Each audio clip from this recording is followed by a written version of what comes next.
The howl of the Wyoming wind masked her desperate cries. Margaret Sullivan clutched her swollen belly as she stumbled through knee-deep snow, the brutal January blizzard tearing at her threadbare coat. The wagon tracks were already disappearing, her husband Ethan's final betrayal vanishing with each gust of wind. "Come back," she screamed, her voice shattering in the frigid air. But the only answer was silence and the slow, cruel realization that he had truly left her to die. Before we jump back in, tell us where you're tuning in from. And if this story touches you, make sure you're subscribed, because tomorrow I've saved something extra special for you. What happened next would change 2 lives forever and prove that sometimes salvation comes from the most unexpected places. Darkness crept through the cracks of the Sullivan homestead like a living thing, bringing with it a cold that seemed to have teeth. The small cabin in Whispering Pines Valley sat isolated, 3 miles from the nearest neighbor and 15 from Silver Creek settlement. Inside, Maggie Sullivan huddled beside the dying embers of what had once been a fire, her breath visible. In the frigid air, the cabin had never been much. A hastily constructed shelter that Ethan had promised was only temporary. "Just until spring," he'd said 2 winters ago. "Then we'll build something proper." Like so many of his promises, this one had withered with time and whiskey. Maggie ran her palm over the taut skin of her belly, feeling the child within turn, restlessly. "Hush now," she whispered, though her voice trembled. "We'll be all right." The lie tasted bitter in her mouth. The truth hung in the air with her frozen breath. They would not be all right. The food stores had dwindled to a handful of dried beans and half a sack of flour riddled with weevils. The firewood pile had shrunk to nearly nothing, and the snow outside had been falling steadily for 3 days. Her hands, once soft from her previous life as a schoolteacher back east, were now cracked and raw. She studied them in the fading light, the split skin around her knuckles, the dirt embedded beneath broken nails. These were not the hands she had imagined would cradle her firstborn. The baby kicked again, stronger this time, as if protesting the dire circumstances of their existence. 7 months along now, Maggie calculated. Too soon for the child to come, but nature rarely concerned itself with convenience. A sound outside, the crunch of boots on snow, made her heart leap. "Ethan!" she called, hating the desperate hope in her voice. The door shuddered open, bringing with it a swirl of snow and the broad-shouldered silhouette of her husband. Ethan stomped his feet, dislodging ice from his boots, his face hidden beneath the shadow of his hat. He didn't look at her. "Did you find work in Silver Creek?" Maggie asked, struggling to her feet. Ethan finally turned, and she knew immediately. The familiar scent of cheap whiskey hung about him, and his eyes held that vacant glassiness that had become so common these past months. "Ain't no work," he muttered, moving toward the corner where they kept their meager belongings. He began pulling items from shelves, ammunition, tools, the hunting knife his father had given him. "Not for a man like me." "What are you doing?" Maggie asked, though she already knew. Fear coiled inside her, cold and heavy as iron. "Can't do this no more, Mag," he said, still not meeting her eyes. "Can't watch us both starve. Can't bring a baby into this." He gestured vaguely at the squalid cabin. "You're leaving." Not a question. Ethan stuffed the last of his belongings into a canvas pack. "Jacob Miller's heading to Montana Territory. Says there's mining work. Good money." "And what about us?" Maggie's hand instinctively moved to protect her belly. He finally looked at her then, his expression a mixture of shame and resentment. "You should have stayed with your father when he offered. I told you this life wasn't for city folk." "You asked me to come," she whispered. "You promised. I was wrong." The words exploded from him, echoing in the small space. Then, quieter, "I was wrong about everything." Ethan slung the pack over his shoulder and moved toward the door. Maggie grabbed his arm, panic rising in her throat. "Ethan, please, the baby is coming in 2 months. There's a blizzard. You can't just..." He shrugged free of her grip. "I'll send for you when I'm settled, after the baby comes." Another lie. They both knew it. "Take me to Silver Creek at least," she begged. "Mrs. Peterson would let me stay until—" "Roads are nearly impassable. Wagon would never make it." He reached for their rifle, the only real protection they had against predators, both animal and human. "I need this, you understand?" No, I don't understand." Desperation made her voice rise. "How could anyone understand this?" Ethan's face hardened. "You've got food enough for a week if you're careful. Storm should break by then. Make your way to Silver Creek after. I'm 7 months pregnant." His eyes dropped to her swollen belly, then away again, unable to bear the sight of what he was abandoning. "You're strong, Mag. Stronger than me. Always were." And with that, he was gone, the door banging shut behind him. Maggie stood frozen, disbelief warring with the terrible knowledge that she had seen this coming for months. She had simply refused to acknowledge the possibility. She rushed to the window, watching through frost-covered glass as Ethan hitched their only horse to the small wagon. Snow whipped around him, the world already trying to erase him from her sight. She pounded on the glass, screaming his name, but the wind stole her words. The wagon lurched forward. Ethan hunched against the storm, not looking back. Maggie stumbled to the door, throwing it open, the cold striking her like a physical blow. "Ethan!" she screamed into the white void. "Ethan!" But he was already gone, swallowed by the blizzard, leaving nothing but fading tracks in the snow. Maggie stood in the doorway, the cold burning her lungs, until her legs could no longer support her. She slid to the floor, one hand bracing against the rough wood of the doorframe, the other cradling her belly. "Just us now," she whispered to her unborn child as snow began to collect on the cabin floor. The next 3 days passed in a haze of cold and hunger. Maggie rationed the remaining food with meticulous care, eating just enough to keep the baby. Moving inside her, she burned the last of the split logs, then moved on to furniture. First the rickety stool, then the shelf Ethan had installed when they first arrived, filled with hope and promises. By the 4th day, the snow had finally stopped, but the cold remained, seeping through the ill-fitted logs of the cabin walls. The silence that followed the storm was almost worse than the howling wind had been, a vast emptiness that reminded Maggie how completely alone she was. She knew she needed to attempt the journey to Silver Creek before her strength failed entirely. Wrapping herself in every layer of clothing she possessed, Maggie fashioned a crude walking stick from a broken table leg and stepped out into the blinding white landscape. The snow reached past her knees in places, each step a battle against exhaustion and the growing pain in her lower back. She had barely made it a quarter mile when the first contraction hit, a searing band of pain that made her double over, gasping. "No!" she panted. "Not now! Please, not now!" The baby was coming too early. Whether from stress or starvation or simply fate, it didn't matter.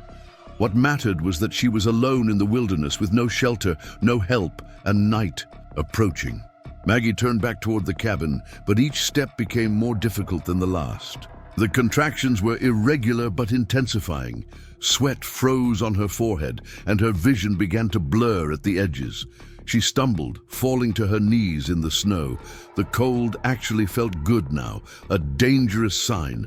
She knew enough about winter in Wyoming territory to recognize that the comfortable warmth spreading through her limbs meant she was freezing to death. "Get up," she commanded herself, but her body refused to obey. As darkness crept across the snow-covered valley, Maggie Sullivan lay curled around her unborn child, whispering apologies as consciousness began to slip away. Her last thought before the world faded to black was a strange one. Not of Ethan or her parents back east, but of the stories she'd heard in Silver Creek about the Cheyenne who sometimes traded there. Preparing and narrating this story took us a lot of time, so if you are enjoying it, subscribe to our channel. It means a lot to us. Now back to the story. How they believed that souls who died in winter were carried on the north wind to the afterlife. She wondered if the wind would be kind enough to carry both her soul and her babies together. Then darkness consumed her, and Maggie Sullivan ceased to exist in the waking world. Rising Hawk had not intended to travel so close to the settlers' lands. The winter had been harsh, and game was scarce near the Cheyenne winter camps. Necessity drove him farther than wisdom might suggest. Relations between his people and the white settlers were tentative at best. Peaceful trade one day could become violent misunderstanding the next. But Rising Hawk occupied an unusual position among his people. As a medicine man who had spent time among the whites, learning their ways and even their medicine, he moved between worlds with greater ease than most. The settlers in Silver Creek knew him as Thomas Rivers, the civilized Indian who occasionally brought healing herbs or helped set broken bones when their own doctor was unavailable. His horse, a sturdy paint gelding, picked its way carefully through the deep snow. Rising Hawk's dark eyes scanned the landscape, alert for any movement that might signal prey. What he saw instead, half buried in a snowdrift, was the unmistakable shape of a human form. He approached cautiously, years of experience making him wary of traps. But what he found was no ambush, only a woman, heavy with child, her skin blue-tinged and her breath coming in shallow, irregular gasps. Rising Hawk dismounted quickly, kneeling beside her. She was alive, but barely. He recognized her vaguely, the wife of the angry settler who sometimes came to trade in Silver Creek, always with harsh words and suspicious glances. There was no time for contemplation. The woman would die within the hour without intervention, and the child with her. Rising Hawk worked swiftly, wrapping her in the buffalo hide he used as a saddle blanket. He lifted her onto his horse, mounting behind her to keep her secure, and turned toward his own lodge rather than the settlement. His home lay in a sheltered valley 3 miles distant, closer than Silver Creek and far more likely to offer the woman a chance at survival. As he rode, Rising Hawk held one hand over her swollen belly, feeling the life within still moving, still fighting. "Be strong, little one," he murmured in Cheyenne. "Your journey is not meant to end in the snow." The woman stirred once during the ride, her eyes fluttering open briefly. She looked up at him with unfocused eyes, confusion and fear flickering across her features. "Rest," Rising Hawk said in English. "You are safe now." Whether she understood or simply lacked the strength to resist, she slipped back into unconsciousness, her head lolling against his chest. Rising Hawk's lodge stood apart from the main Cheyenne winter camp, as was often the case for medicine men. The isolation offered privacy for healing and for the sacred ceremonies that were his responsibility. Now, it offered something else, a place where he could tend to this white woman without immediately raising concerns among either his people or hers. He carried her inside, laying her carefully on a bed of soft furs near the central fire. The warmth of the lodge enveloped them, a stark contrast to the killing cold outside. Rising Hawk moved with practiced efficiency, removing her frozen outer garments and covering her with dry buffalo robes. He prepared a tea of willow bark and other herbs, coaxing small sips between her lips. Her breathing gradually deepened, color slowly returning to her cheeks. But even as her condition stabilized, Rising Hawk noted with concern the rhythmic tightening of her belly. The baby was coming, weeks too early from the size of her, and the mother was in no condition to give birth. Rising Hawk had delivered children before. It was part of a medicine man's knowledge, but he had never faced a situation quite like this. For the first time in many winters, he felt a flutter of uncertainty. His people would see this as an omen, perhaps even a dangerous one. To bring a white woman into their territory, to deliver her child, there would be those who would view it as a violation of natural boundaries. And the settlers, should they discover what had happened, might assume the worst. Yet what choice did he have? To leave mother and child to die would be a far greater violation of his sacred responsibilities as a healer. Rising Hawk gathered his medicines and prepared for a long night ahead. Outside, the wind picked up again, sweeping across the valley with renewed fury. Inside the lodge, a different kind of storm was brewing. Maggie awakened to unfamiliar sensations. Warmth, the crackling of fire, the scent of herbs she couldn't identify, and a deep, constant pain that rippled through her body at regular intervals. She tried to sit up, panic surging through her as her surroundings came into focus. This was not her cabin. The walls were not rough-hewn logs, but some kind of hide stretched over a framework of poles. The floor beneath her was covered in furs that were softer than anything she'd felt in years, and there, across a small fire, sat a man unlike any she had encountered before. He watched her with calm, assessing eyes, dark and intelligent in a face framed by two long braids. His clothing was a mixture of traditional native garments and what appeared to be a settler's wool shirt. Around his neck hung a pouch, decorated with intricate beadwork. "Where am I?" Maggie managed, her voice a dry rasp. "Who are you?" "You are safe," the man replied in perfect, though accented English. "I am called Rising Hawk among my people. Some at the settlement know me as Thomas. Rivers." He moved to her side, offering a small wooden cup. "Drink, it will ease your pain." Maggie hesitated, instinctive fear warring with desperate need. Another contraction ripped through her, making the decision for her. She accepted the cup with trembling hands. "My baby is coming soon," Rising Hawk confirmed. "Earlier than it should, but strong." Tears filled Maggie's eyes, from pain, from fear, from the overwhelming strangeness of her situation. I don't know how." "You will not be alone," Rising Hawk said simply. "I have brought many children into this world." Under different circumstances, Maggie might have been scandalized by the idea of a man, especially a native man, attending her in childbirth. But here, suspended between life and death, such concerns seemed trivial. "My husband left," she said, not knowing why she felt compelled to explain. 4 days ago, he took everything."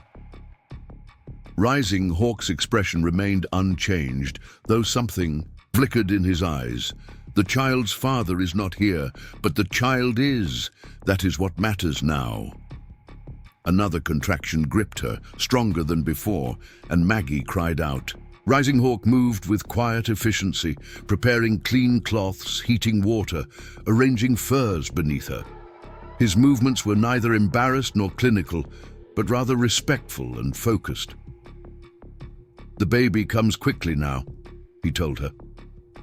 "When the pain reaches its peak, you must push." The hours that followed blurred into a haze of pain and effort. Maggie lost track of time, aware only of Rising Hawk's steady presence, his calm instructions, and the growing urge to bring her child into the world. When the final moment came, it was with a rush of sensation and sound, her own cry mingling with the thinner, more desperate wail of a newborn taking its first breath. "A daughter," Rising Hawk announced, his voice warm with something like wonder. He wrapped the tiny, red-faced infant in a soft cloth and placed her in Maggie's arms. Despite her exhaustion, Maggie felt a surge of fierce love as she gazed at her daughter's face. So small, so perfect, with a tuft of dark hair and eyes that, when they briefly flickered open, seemed to hold all the wisdom of ages. "She is early, but strong," Rising Hawk said, watching them. "Like her mother." Maggie looked up at him, tears streaming down her face. "You saved us." Rising Hawk shook his head slightly. "I only helped what was already happening. You saved yourselves." As the night deepened around the lodge, mother and daughter slept peacefully, while Rising Hawk kept watch, adding wood to the fire and contemplating the strange turns of fate that had brought these two souls into his care. Days melted into one another as Maggie and her daughter, whom she named Lily, recovered in Rising Hawk's lodge.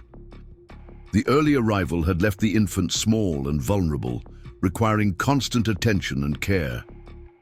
Rising Hawk created a cradle board, in the Cheyenne tradition, showing Maggie how to secure the baby safely against her body for warmth. "My people believe that children born in winter have special strength," he told her, as he worked strips of soft leather around the wooden frame. "They begin life facing the hardest season and survive." Maggie watched his hands, strong yet gentle, as they crafted something practical out of seemingly nothing. It was a skill she had rarely seen in the settlements, where everything was purchased rather than created.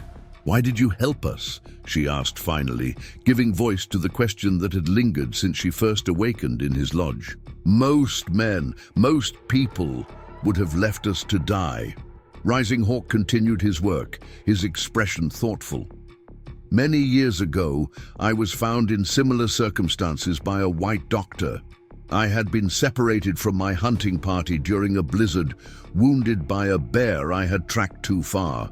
He touched his side briefly, where Maggie had noticed a long scar during her labor. "He took me to his home, tended my wounds, though his neighbors argued against it. When I asked him why, he said, 'A healer does not choose who suffers, only whether to ease that suffering.'" He tied off the final binding on the cradle board and handed it to Maggie.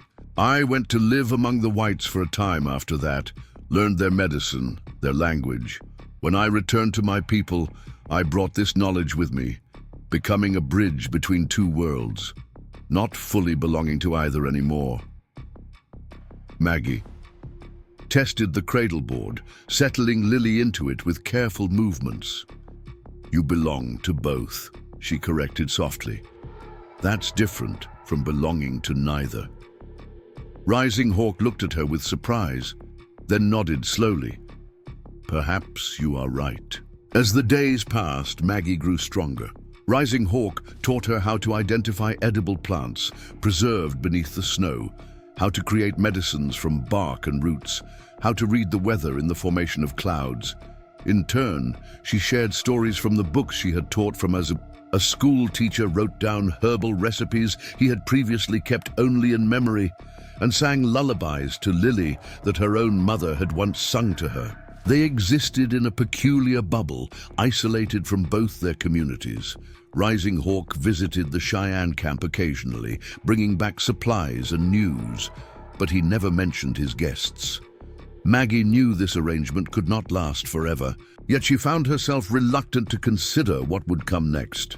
One morning, as she sat nursing Lily near the fire, Maggie asked, "What will happen when spring comes?" Rising Hawk, who had been grinding herbs with a stone mortar, paused. "What do you wish to happen?" The question caught her off guard. For so long, her life had been dictated by others, first her father, then Ethan. The concept of choice felt almost foreign. "I don't know," she admitted. "I can't return to my husband, even if he came back, and I have no family here to take me in." "You could return east," Rising Hawk suggested, though his tone was neutral. "Many women in your situation would." Maggie looked down at Lily, now sleeping peacefully against her breast. "And be known as a failed frontier wife, a burden on my father's charity." She shook her head. "I didn't survive a Wyoming winter just to surrender now." A hint of a smile touched Rising Hawk's usually stoic face. "No, I don't believe you did." That night, as a full moon cast silver light through the smoke hole of the lodge, Maggie awakened to find Rising Hawk sitting motionless near the dying embers of the fire, his eyes closed in meditation or prayer. A small bundle of herbs smoldered before him, releasing a fragrant smoke that spiraled upward into the darkness. She watched him silently, struck by the peace in his features, the way the moonlight and firelight played across his strong profile. For the first time, she saw him not as her rescuer or her teacher, but simply as a man, one unlike any she had known before. As if sensing her gaze, his eyes opened, meeting hers across the space between them. Neither spoke, yet something shifted in that moment. A recognition, an acknowledgement of the connection that had formed between them, fragile but undeniable. Maggie was the first to look away, unsettled by emotions she wasn't ready to name. Rising Hawk resumed his meditation, but the air in the lodge had changed, charged with unspoken possibilities. The next day brought unexpected visitors. Rising Hawk returned from checking his traps to find Maggie outside the lodge, gathering snow to melt for water, Lily securely fastened to her back in the cradle board. He was about to call out a greeting when he noticed her tense posture, her hand tightening on the water skin she carried. Following her gaze, he saw them, 3 riders approaching across the valley, their forms dark against the snow. Even at a distance, their identity was clear to him. Cheyenne warriors from the main camp, led by Black Wolf, a man known for his distrust of whites and his adherence to the old ways. Rising Hawk moved swiftly to Maggie's side. "Go inside," he said quietly. "Take Lily and stay there until I come for you." "Who are they?" she asked, already backing toward the lodge entrance. "My people," he replied. "But not all welcome the mixing of our worlds as I do." Maggie disappeared inside the lodge, and Rising Hawk composed himself to greet the approaching warriors. He stood tall, his medicine pouch prominent on his chest, a subtle reminder of his respected position among the Cheyenne. The riders drew up before him, their faces impassive. Black Wolf, the leader, spoke first in Cheyenne. "We heard rumors in the trading post. A white woman missing, a child born in a medicine man's lodge." Rising Hawk responded in the same language, his voice calm. "News travels fast even in winter." "Is it true?" Black Wolf demanded, his eyes flicking toward the lodge. "I found her dying in the snow," Rising Hawk confirmed. "She was with child. I brought her here to heal." The second warrior, Young Elk, leaned forward on his horse. "Why not take her to her own people? She would not have survived the journey. The child would have died." Black Wolf's expression hardened. "And now? Will you keep her here until her people come searching?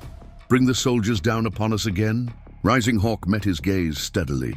"I will do what is right, as a healer and as Cheyenne. The woman and her child are under my protection until they are strong enough to choose their own path." "You walk a dangerous line, Rising Hawk," Black Wolf warned. "The council grows concerned about your divided loyalties." "My loyalty is to life," Rising Hawk replied, "as it has always been." A tense silence fell over the group, broken only by the snorting of horses and the distant cry of a hunting hawk. Finally, Black Wolf nodded once, not in agreement, but in acknowledgement. 3 days, he said. "Then the council will send for you. They will decide what is to be done." With that, the warriors wheeled their horses around and rode away, leaving Rising Hawk standing alone in the snow, watching their retreating forms with a troubled expression. Inside the lodge, Maggie waited.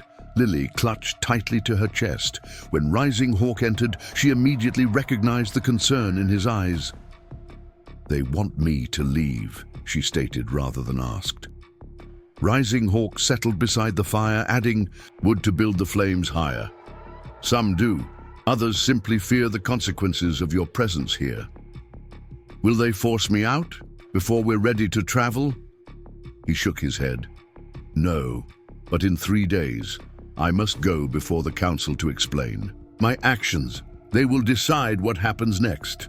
Maggie sat opposite him, the fire between them casting dancing shadows across her face. "And if they decide against us?" Rising Hawk looked at her directly, his gaze unwavering. "Then we will find another way." "We?" she echoed, her voice barely audible. His answer was simple but resolute. "We." The night before Rising Hawk was to appear before the council, a late winter storm descended upon the valley. Wind howled around the lodge, finding every small gap in the hides, causing the fire to flicker and dance. Outside, snow fell in thick, blinding sheets, accumulating rapidly against the walls. Rising Hawk moved methodically around the interior, securing loose edges, adding extra insulation where needed. Maggie worked alongside him, learning as she went, Lily sleeping soundly in her cradleboard, oblivious to the tempest raging outside. When they had done all they could, they sat near the fire, sharing a simple meal of dried meat and wild roots. Silence stretched between them, comfortable yet weighted with unspoken concerns. "What will you tell the council tomorrow?" Maggie finally asked, her fingers nervously tracing the edge of her wooden bowl. Rising Hawk considered his response carefully. "The truth, that I found you near death, that I brought you here to heal, and that you have harmed no one during your stay. Will that be enough?" "For some, yes. For others." He did not finish the thought. Maggie set her bowl aside, her appetite gone. "This is my fault. If I hadn't been so stubborn, if I'd left Ethan sooner, gone back east when I had the chance." "No," Rising Hawk interrupted, his voice firm.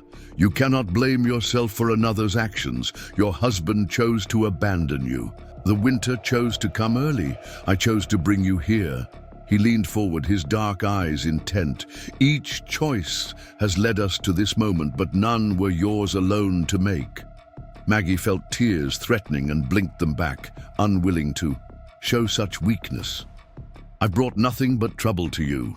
Rising Hawk's hand moved across the space between them, hesitating briefly before covering hers. It was the first time he had touched her since the birth, and the warmth of his skin against hers sent a strange flutter through her chest. "You have brought life to this lodge," he said quietly, "and perhaps something else I had forgotten." Before Maggie could respond, a sharp cry from Lily drew her attention.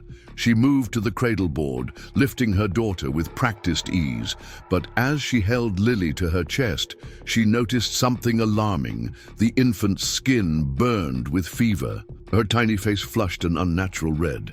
"Rising Hawk," she called, fear evident in her voice. "Something's wrong." He was beside her instantly, his hand gently touching Lily's forehead. His expression grew grave. "Fever, high and sudden. What do we do?" Rising Hawk was already moving, gathering herbs and medicines from his stores. "Keep her cool. Unwrap her from the cradle board." Maggie complied, her hands trembling as she removed the bindings. Lily's cries grew weaker, more pitiful, sending spikes of terror through her mother's heart. Throughout the night, they worked together to battle the mysterious illness. Rising Hawk created poultices and teas, guiding Maggie in their application. They took turns holding Lily, keeping her hydrated, sponging her tiny body with cool water when the fever spiked dangerously high. Outside, the storm raged on, making travel to either the Cheyenne camp or Silver Creek impossible. They were isolated, dependent solely on Rising Hawk's knowledge and whatever strength little Lily could muster. As dawn approached, bringing no break in the blizzard, Lily's condition worsened. Her breathing became labored, her cries fading to whimpers, then to silence. Maggie, exhausted beyond measure, held her daughter close, tears streaming unchecked down her face. "Please," she whispered, rocking gently back and forth, "please don't take her, not after everything." Rising Hawk knelt beside them, his own fatigue evident in the shadows beneath his eyes.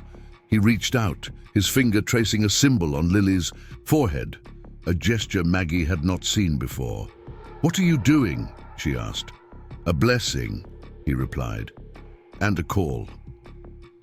Rising Hawk moved to the center of the lodge, where he began arranging items in a circle. A small drum, feathers, stones, and herbs. He removed his shirt despite the cold, revealing scarred skin stretched over lean muscle. Around his neck, his medicine pouch seemed to catch the firelight, glowing with an almost unearthly radiance. "Bring her," he instructed, his voice different now. deeper, resonating with authority. Maggie hesitated only briefly before carrying Lily to the circle. Rising Hawk guided her to sit opposite him, the child between them.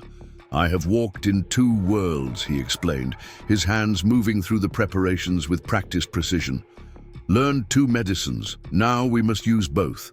What followed was unlike anything Maggie had ever witnessed. Rising Hawk began a song, low and rhythmic, accompanying himself with light taps on the small drum. The melody seemed to fill the lodge, rising and falling like the wind outside. He burned sacred herbs, the smoke curling around them in ethereal patterns, and spoke words in Cheyenne that Maggie couldn't understand but somehow felt in her bones.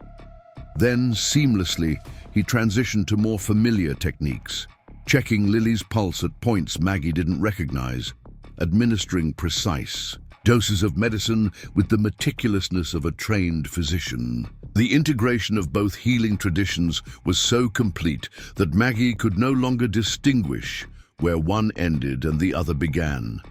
Throughout the ceremony, Rising Hawk maintained a presence that transcended the physical man she had come to know. He seemed connected to something vaster, as though channeling power from beyond the lodge walls. Despite her Protestant upbringing and natural skepticism, Maggie found herself drawn into the ritual, her own whispered prayers joining his chants. Hours passed, or perhaps only minutes. Time lost meaning within the sacred circle. Lily remained unnaturally still, her breathing shallow. Just when Maggie felt hope beginning to slip away, Rising Hawk reached across the space between them, taking her hands in his, their joined fingers resting lightly on Lily's chest. "Now we wait," he said, his voice returning to its normal timbre. "We have done all we can." They remained thus, connected, as the storm gradually diminished outside.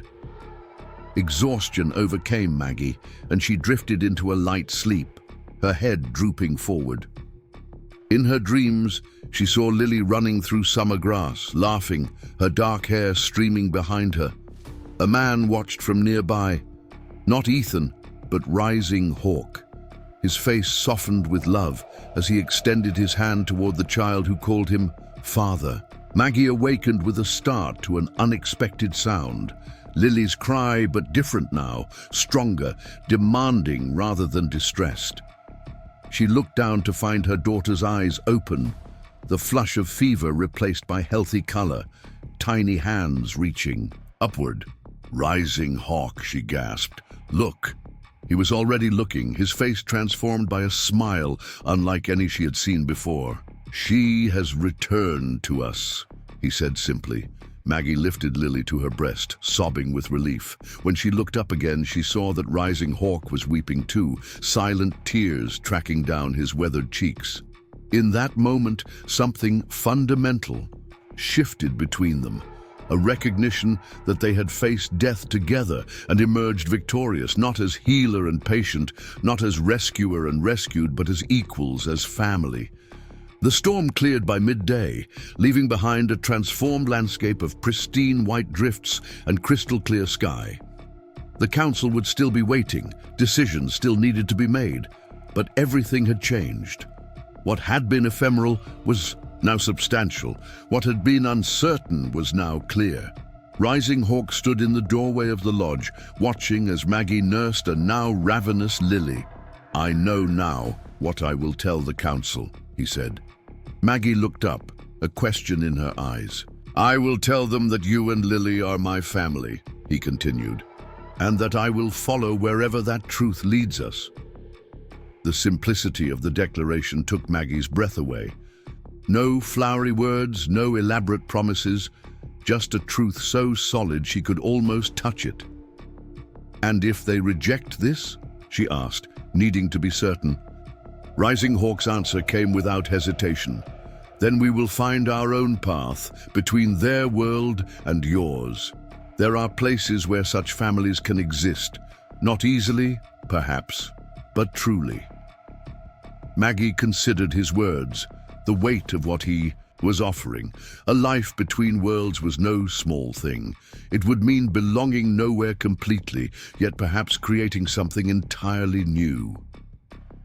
"I want that," she said finally, her voice steady despite the enormity of her decision. "For Lily, for us." Rising Hawk crossed the lodge in 3 strides and knelt beside her.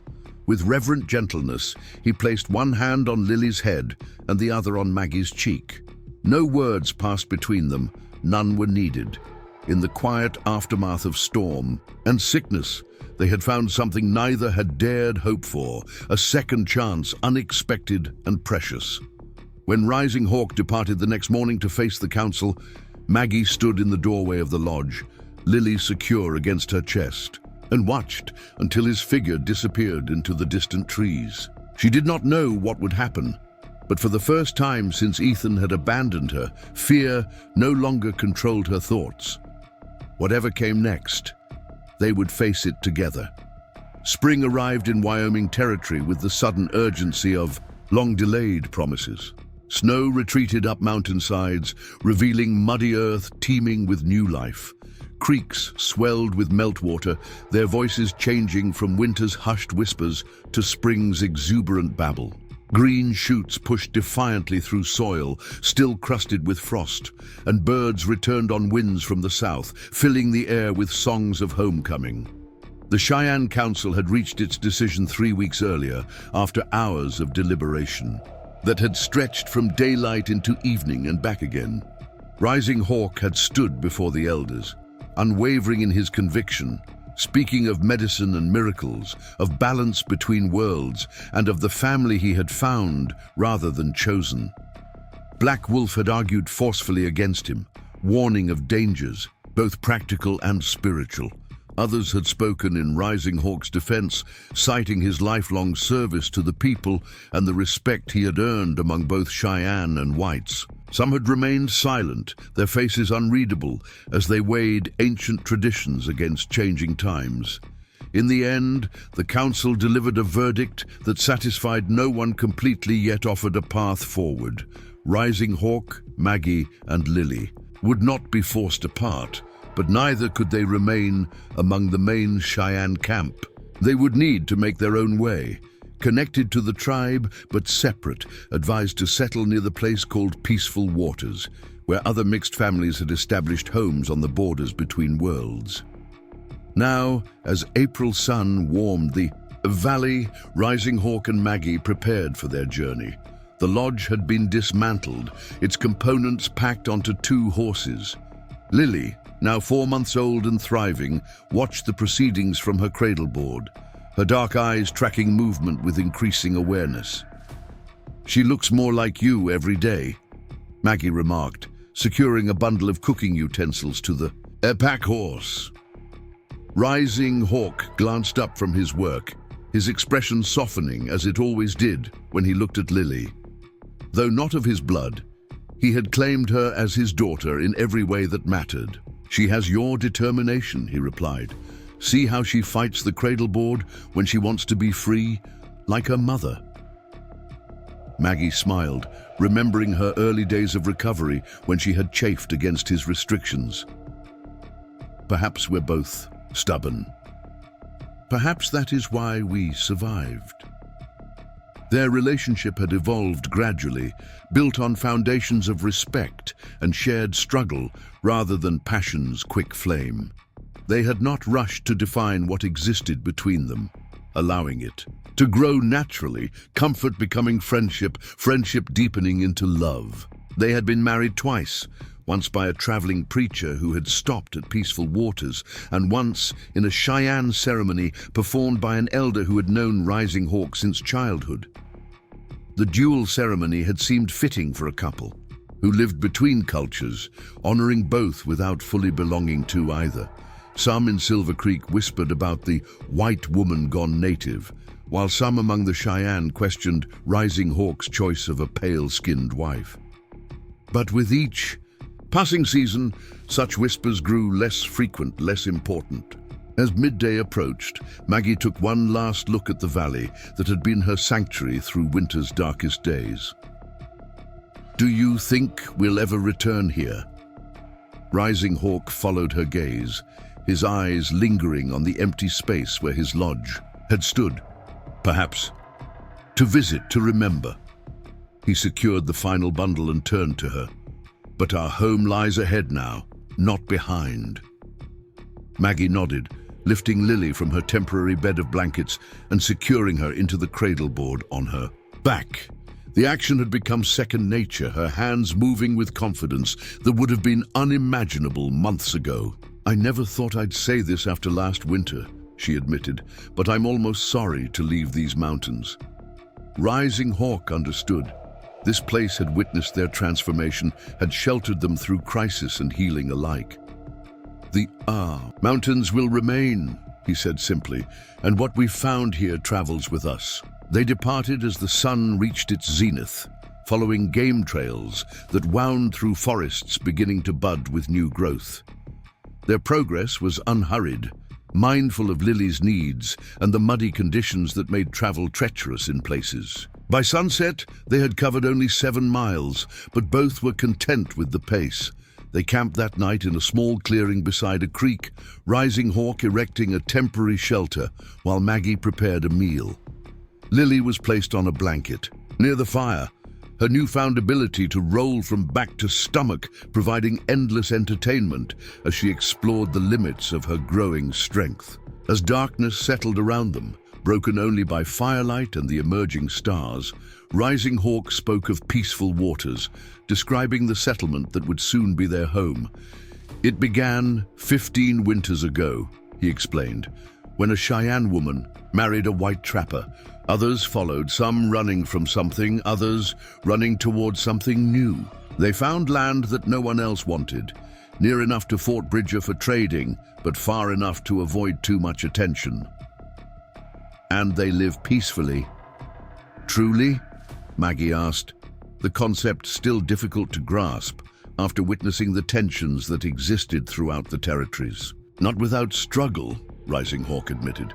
But they have built something that works for them. The children speak both languages, learn both ways. Some have left to find their place in the white world, others have chosen to live more fully, in the native way. All are welcome to return. It sounds almost too perfect, Maggie said, a note of skepticism in her voice. Rising Hawk smiled faintly. It is not perfect. There are arguments, disagreements about how to raise children, which traditions to keep, which to let go. Some whites from nearby settlements avoid trading there. Some native people view the residents as having lost their way.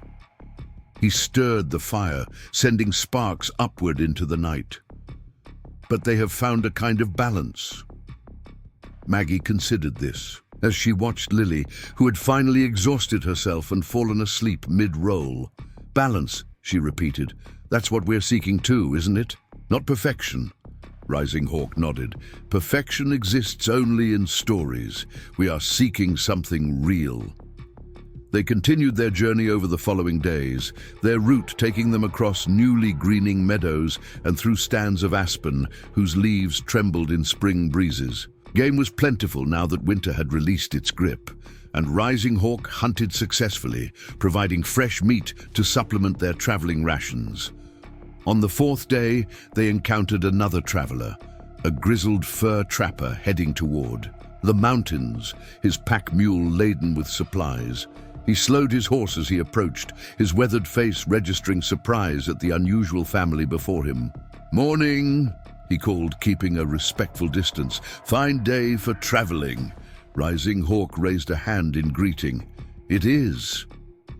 The trapper's eyes moved from Rising Hawk to Maggie, then to Lily's cradleboard. His expression revealed curiosity, but not condemnation. "You folks headed to peaceful waters?" he asked, correctly guessing their destination. "We are," Maggie replied. "Do you know it?" The trapper nodded. "Trade there twice yearly. Good people." He shifted in his saddle, adjusting his worn hat. "Name's Peterson. James Peterson." "I'm Margaret Sullivan," Maggie offered, then hesitated before adding, "This is my husband, Rising Hawk, and our daughter, Lily." She watched carefully for the trapper's reaction, ready to interpret any sign of disgust or judgment. Instead, Peterson simply nodded again. "Road gets muddy about 10 miles ahead," he advised. "Creeks running high with melt. Might want to cross at Blacktail Ridge instead. Adds half a day, but safer with the little one." Rising Hawk inclined his head in acknowledgement. "Thank you, friend." Peterson tipped his hat. "Safe travels to you all." With that, he clicked to his horse and continued on his way, the encounter as unremarkable as it was unexpected. When he had disappeared over the rise, Maggie turned to Rising Hawk, a mixture of amazement and cautious hope in her expression. "That was a good sign," Rising Hawk finished for her. "Not everyone will be so accepting, but perhaps more than we expect." They altered their route as Peterson had suggested, the detour bringing them through a valley bright with wildflowers. Purple, lupine, golden balsam root, and delicate white spring beauties creating a tapestry of color against new grass. Lily was fascinated by the blossoms, reaching for them from her cradleboard when Maggie carried her through particularly vibrant patches.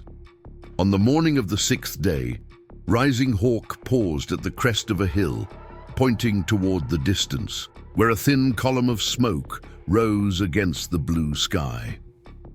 "Peaceful waters," he said quietly. Maggie shielded her eyes against the sun, taking in the scene below. The settlement was smaller than she had imagined, perhaps 20 structures of varying construction scattered along the banks of a meandering river. Some were traditional lodges, others log cabins. A few appeared to be a blend of both styles. Gardens had been freshly turned for planting, their dark soil contrasting with the surrounding greenery. A small herd of horses grazed in a meadow east of the main settlement. "It's beautiful," she murmured, surprised by the emotion that welled in her throat.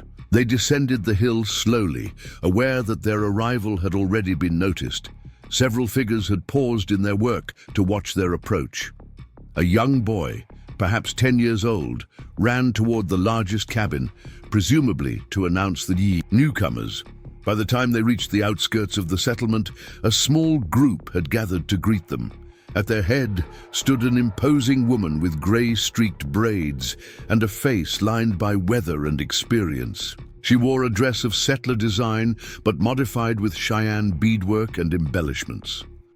"Rising Hawk," she called, stepping forward with arms extended. "We received word of your coming."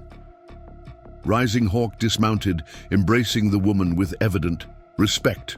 "Morning Star," he greeted her. "It has been too long." Morning Star turned her attention to Maggie, who had also dismounted, Lily secured against her chest. The older woman's gaze was direct, but not unfriendly, assessing rather than judging. "So this is the woman who captured our wandering healer," she said, her English accented but fluid, "and the child who survived winter's grip." Rising Hawk made formal introductions. "Morning Star was the first to build here," he explained to Maggie. "She is the heart of peaceful waters."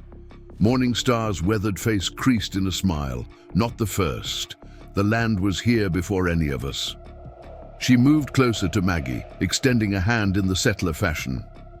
"Welcome, Margaret Sullivan. You and your daughter bring new life to our community." Maggie took the offered hand, feeling rough calluses that spoke of years of labor. "Thank you for accepting us." "We all have stories," Morning Star replied, "some more unusual than others, but all worthy of respect." The rest of the welcoming party came forward then, a mixture of faces and clothing styles that reflected the settlement's unique character. There was Tall Pine, Morning Star's husband, a former cavalry scout with a quiet demeanor and observant eyes. Young Elizabeth, their daughter, whose features blended both parents' heritage into something distinctly her own. William Blackwood, a blacksmith whose massive frame belied his gentle handling of the curious Lily, and others whose names blurred together in Maggie's overwhelmed mind. They were led to a small cabin near the river's edge, recently constructed. judging by the fresh-cut wood and new chinked mud between the logs. Inside was sparse but thoughtfully prepared. A bed frame with a straw-filled mattress, a table with 2 chairs, shelves for provisions, and in one corner, to Maggie's astonishment, a cradle carved from a single piece of pine. The men built the cabin when we heard you were coming, Morningstar explained. The cradle is William's work. He has a daughter Lily's age. Maggie ran her hand along the smooth wood of the cradle, emotion threatening to overwhelm her. After months of uncertainty, after nearly dying in the snow, after losing everything she had once believed defined her life, here was tangible evidence of welcome, of community, of belonging. "I don't know how to thank you," she managed, blinking. Back tears. Morningstar shook her head. "There is no need. You will contribute in your own way, as we all do. Rising Hawk's healing knowledge is already a great gift to us." When the welcoming party had departed, promising to return later with food for a communal meal, Maggie and Rising Hawk stood in the doorway of their new home, watching as Lily explored the cradle, her tiny hands patting the soft deerskin lining. "They built this for us," Maggie said, wonder still evident in her voice. "People who don't even know us." Rising Hawk placed an arm around her shoulders, the gesture becoming more natural with each passing day. "They know enough. They know what it is to forge a path where none existed before." That evening, as spring twilight painted the sky in shades of lavender and gold, the residents of Peaceful Waters gathered around a central fire to welcome their newest members. Food was shared: venison stew, fresh bread, early greens harvested from south-facing slopes where winter retreated first. Stories were told, some in English, some in Cheyenne, some moving fluidly between both languages. Maggie sat beside Rising Hawk, Lily sleeping soundly in her new cradle nearby, and listened as Morningstar recounted the settlement's beginnings, the hardships, the successes, the gradual acceptance they had earned from both native and white communities through persistence and honest dealing. "We are not accepted by everyone," Morningstar acknowledged, her eyes reflecting the firelight. "There are those who believe boundaries should never be crossed, cultures never mixed, but we have found our way nonetheless." Others spoke of their journeys to Peaceful Waters, William Blackwood, who had fallen in love with a Cheyenne woman, while recovering from injuries on her family's lands. Young Elizabeth, born of 2 worlds, and now teaching children from both. Thomas Eagle Feather, who had returned from an Eastern school determined to combine what he had learned there with the wisdom of his ancestors. Each story resonated with elements of Maggie's own: loss, discovery, adaptation, hope. As the night deepened and the fire burned lower, she found herself called upon to share her tale. Rising Hawk squeezed her hand encouragingly as she began, hesitantly describing her journey west with Ethan, her abandonment, the storm that nearly claimed her life. Her voice grew stronger as she spoke of Rising Hawk's rescue, of Lily's birth, of the night they had fought together to save her daughter from fever's grasp. She did not paint herself as a victim, nor Rising Hawk as simply a savior. Instead, she told of mutual strength, of learning and teaching in equal measure, of finding unexpected community when she had believed herself utterly alone. When she finished, silence held the circle for several heartbeats before Morningstar spoke again. "So it has always been," the older woman said. "We lose what we thought we needed to find what we truly require." As the gathering dispersed for the night, Maggie and Rising Hawk walked back to their cabin beneath a canopy of stars. Lily stirred briefly as they settled her into her cradle, but quickly returned to peaceful slumber. "Do you think we could be happy here?" Maggie asked, standing by the single window that faced eastward toward the rising moon. Rising Hawk moved to her side, his presence solid and reassuring. "I think happiness is not a place we find, but a path we walk," he replied. "And this seems a good path to begin." Maggie leaned against him, drawing strength from his steadiness. "When Ethan left, I thought my life was ending, she confessed. I couldn't imagine a future beyond that moment. And now, she turned to face him, placing a hand on his chest where his heart beat strong and sure. Now I can imagine many things. His arms encircled her, gentle yet protective. As can I. The days that followed took on the rhythm of new beginnings, work and discovery, challenges and small triumphs. Maggie's teaching experience proved valuable as she began assisting young Elizabeth with the settlement's children, introducing reading and writing while learning Cheyenne stories and traditions in return. Rising Hawk established a healing lodge at the edge of the settlement, combining his knowledge of native medicine with the Western techniques he had studied. They planted a garden behind their cabin, the act of pressing seeds into soil, a declaration of permanence, of belief in seasons. Yet to come, Lily grew stronger daily, her personality emerging in flashes of stubbornness and curiosity that delighted both her parents. Word of their presence spread beyond peaceful waters. Occasionally, travelers would arrive seeking Rising Hawk's medical expertise or simply driven by curiosity about the unusual family. Some reacted with discomfort or disapproval, quickly continuing on their way. Others showed genuine interest, asking questions, sharing meals, departing with broader perspectives than they had arrived with. One morning in early summer, as Maggie hung laundry on a line stretched between two young cottonwoods, she spotted a lone rider approaching from the east. Something about the figure's posture tugged at her memory, causing her hands to still on the damp cloth she was hanging. As the rider drew closer, recognition solidified into certainty. Ethan Sullivan rode toward peaceful waters, his frame thinner than she remembered, his shoulders hunched against some invisible burden. Maggie stood motionless, watching his approach. Months ago, the sight would have filled her with terror, or rage, or desperate hope. Now she felt something entirely different, a calm clarity, an understanding that the man who had abandoned her no longer held power over her fate. Rising Hawk emerged from their cabin, alerted by her stillness. He followed, her gaze to the approaching rider, understanding immediately. "Do you want me to send him away?" he asked quietly. Maggie considered the question. Part of her did want exactly that, to deny Ethan even the chance to speak, as he had denied her the chance to survive. But a larger part recognized that such an action would change nothing, heal nothing. "No," she decided, "I need to face him." Rising Hawk nodded, respecting her choice. "I will be nearby." Ethan reined his horse to a halt at the edge of their property, his eyes moving from Maggie to Rising Hawk and back again.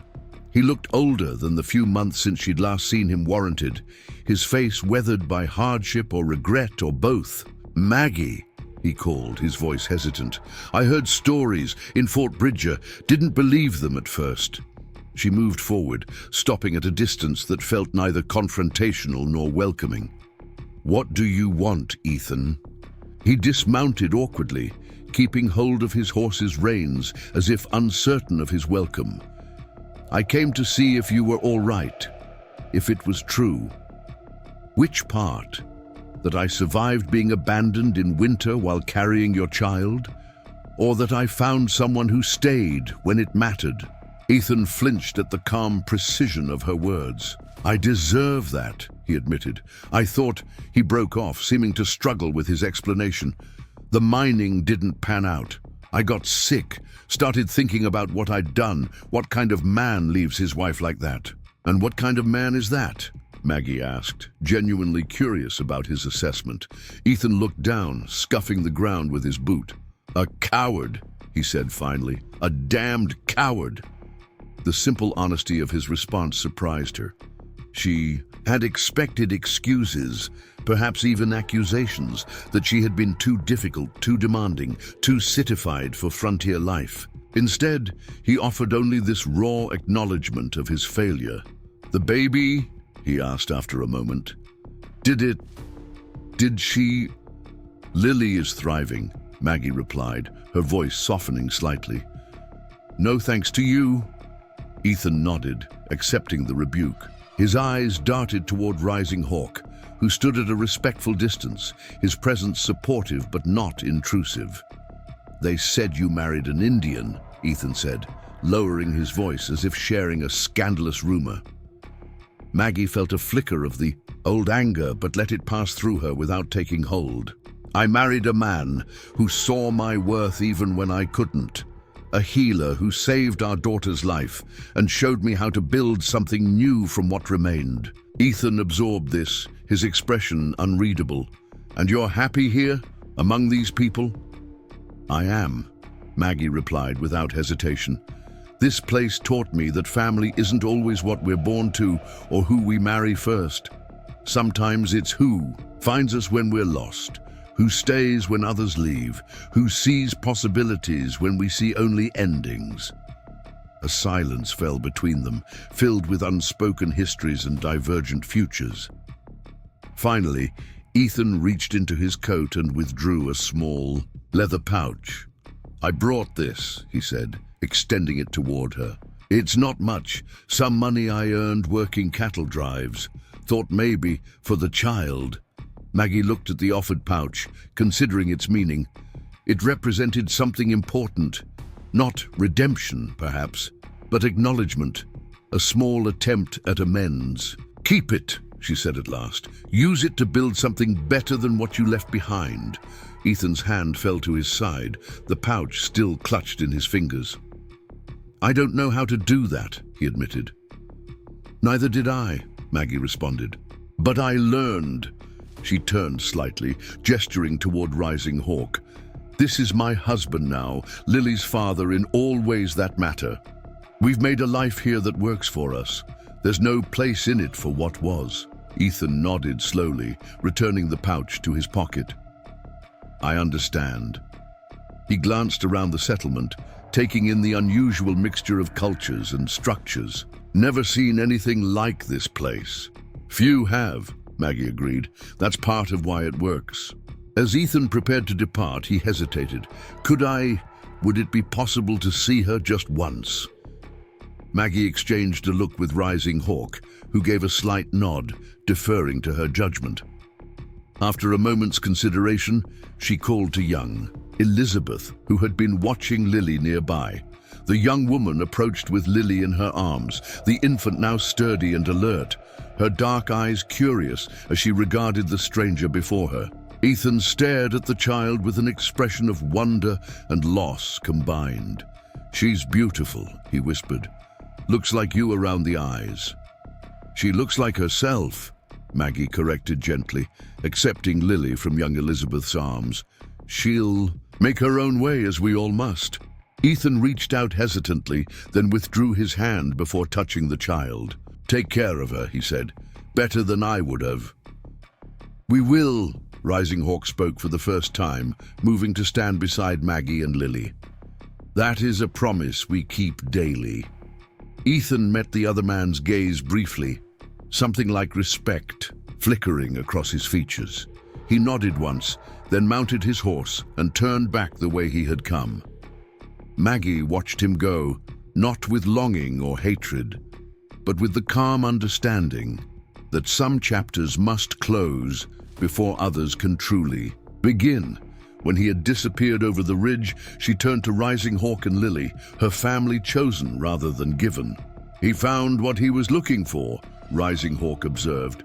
What was that? Maggie asked, curious about his perspective. Forgiveness, perhaps, or the knowledge that his worst mistake didn't destroy everything? Maggie considered this as they walked, back toward their cabin, where laundry still waited to be hung, meals to be prepared, a life to be lived in all its ordinary, extraordinary detail. Do you think he'll find peace? She wondered aloud.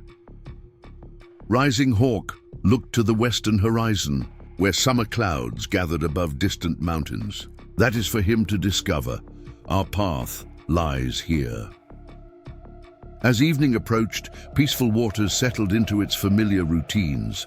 Children were called in from play, cooking fires kindled, daily work set aside in favor of rest and conversation. Maggie sat on the bench Rising Hawk had built beside their door, Lily sleeping against her chest, watching as the setting sun painted the valley in golden light. Morning Star joined her, lowering herself onto the bench with the deliberate movements of advancing age. They sat in companionable silence for several minutes, each absorbed in the beauty of the moment. "Your man who left," Morningstar said finally. "He returned." Maggie nodded and departed again. Some circles closed tightly, others remain open. "I thought I would feel more when I saw him," Maggie admitted. "Anger or triumph or something. Instead, I felt peace," Morningstar supplied. "Because you had already found your way forward." Maggie smiled at the older woman's perception. "Exactly that." Rising Hawk emerged from the cabin, carrying a small wooden figure he had been carving for Lily, a horse with flowing mane and alert ears. He presented it to the sleeping child, tucking it gently into the blanket beside her. "For her dreams," he explained to Maggie's questioning look, "to carry her wherever she wishes to go." Morningstar chuckled softly, already encouraging the child's independence. "You will have your hands full with this one." "We welcome it," Rising Hawk replied, settling on Maggie's other side. "Better a life of challenge than one of emptiness." As twilight deepened into dusk, lanterns were lit throughout the settlement, golden points of light against the gathering darkness. From somewhere nearby came the sound of a flute, its melody weaving between worlds, belonging to neither entirely yet harmonizing with both. Maggie leaned against Rising Hawk's shoulder, Lily warm and solid between them, and felt the pieces of her life, once shattered beyond recognition, settle into a new pattern, intricate and strong. Not perfect, as Rising Hawk had said, but real. A path forward neither of them could have imagined on that winter day when death had seemed the only certainty. "We should plant apple trees next spring," she murmured, already thinking ahead, believing in futures yet to unfold. "For Lily when she's older." Rising Hawk smiled, his arm tightening around her shoulders. "Apple trees it shall be." And in that moment, as stars emerged above peaceful waters, and the day's last light faded from the western sky, Maggie Sullivan, once abandoned, once lost, once certain her story had ended, knew with unshakable clarity that it had only just begun. 2 seasons passed, summer's abundant warmth giving way to autumn's golden clarity. Peaceful waters had thrived, the settlement growing with the addition of 3 new families, 2 Cheyenne couples seeking alternatives to reservation life, and a widowed white doctor with his half-Arapaho daughter. The community had welcomed them all, integrating their skills and perspectives into the developing tapestry of their shared existence. Maggie stood in the doorway of the small schoolhouse that had been raised in midsummer, watching as young Elizabeth guided a circle of children through a lesson combining English letters with Cheyenne creation stories. Among the students was a dark-haired toddler whose determined expression matched her mother's, Lily, now 18 months old, insisting on joining the big children whenever possible. The schoolhouse represented something Maggie had never anticipated, a return to her first vocation, teaching, but transformed into something richer. Here, education wasn't about erasing differences or imposing a single way of seeing the world. Instead, it celebrated multiple perspectives, honoring both the practical knowledge necessary for survival and the cultural wisdom that provided meaning and identity. Rising Hawk approached from the direction of his healing lodge, a leather satchel of medicines slung over one shoulder. His step was lighter these days, the burden of moving between worlds now shared rather than borne alone. The Wilson boys. "Viva has broken," he reported, joining Maggie in the doorway. "The willow bark tea did its work." "And Mrs. Spotted Deer?" Maggie asked, referring to an elderly woman who had been suffering from joint pain. resting more comfortably. The new salve seems effective.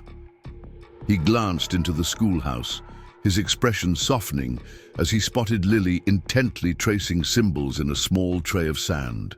"Our daughter appears to have inherited your love of learning and your stubbornness," Maggie replied with a smile. "She refused to nap until I promised she could attend Elizabeth's lesson." They walked together toward the center of the settlement, where preparations were underway for the autumn harvest celebration.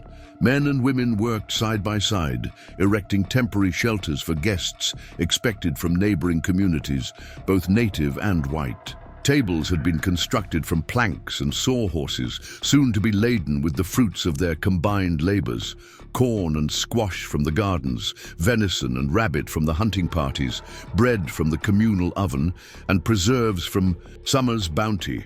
Morning Star supervised the preparations, her commanding presence ensuring that tasks were completed with both efficiency and joy. When she spotted Maggie and Rising Hawk, she beckoned them over. "The delegation from Fort Bridger will arrive tomorrow," she informed them, "including the Indian agent." Maggie exchanged a glance with Rising Hawk. The relationship between Peaceful Waters and government officials had been cautiously cordial, but always tinged with uncertainty. As a settlement that existed outside the usual boundaries, neither entirely native nor white, they occupied a precarious position in the shifting landscape of territorial politics. "Is there cause for concern?" Rising Hawk asked, his voice neutral. Morningstar shrugged, the gesture combining native and white mannerisms in a way that had become characteristic of long-term residents. "The new agent seems more reasonable than the last, but government men change like wind direction. It is good to be prepared." "What can we do?" Maggie inquired, automatically reaching down to catch Lily, who had escaped the schoolhouse and toddled determinedly toward her parents. "Be what you are," Morningstar replied, her weathered face creasing in a smile as she watched Lily climb into Rising Hawk's waiting arms. "You too represent what Peaceful Waters aspires to be. Balance between worlds, strength drawn from difference rather than threatened by it."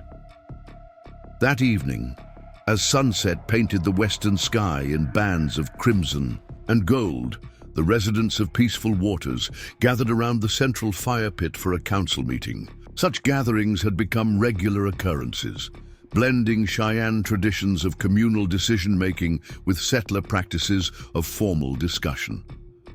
William Blackwood, whose forge had become essential to the settlement's development, spoke first.